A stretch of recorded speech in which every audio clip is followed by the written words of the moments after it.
আসসালামু আলাইকুম। এই যে দেখতে পাচ্ছেন আপনারা আমাদের নাটোরের রস এইমাত্র এসে পৌঁছেছে।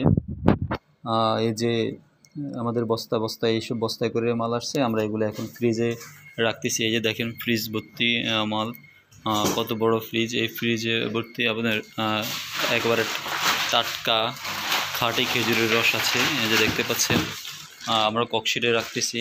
ককশিটে এই যে ককশিট দেখতে পাচ্ছেন, ককশিটে রাখতেছি। তারপর আবার এই বস্তায় আসছে, দেখতে পাচ্ছেন এই বস্তায় করে এই বস্তাগুলোতে করে মাল আসছে।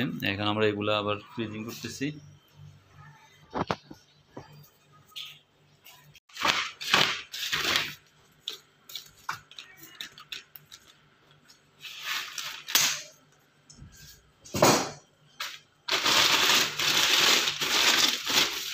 মাশাআল্লাহ, দেখতে পাচ্ছেন একেবারে কালারগুলো কি একেবারে একের কালার, লাল টকটকে। গাছ যত বড় হবে আপনার রস তত লাল হবে, রস তত মিষ্টি হবে। মাশাআল্লাহ, কালারটা দেখছেন একেবারে টলটলা ফ্রেশ লাল কালারের, গাঢ় লাল কালারের রস দেখতে পাচ্ছেন।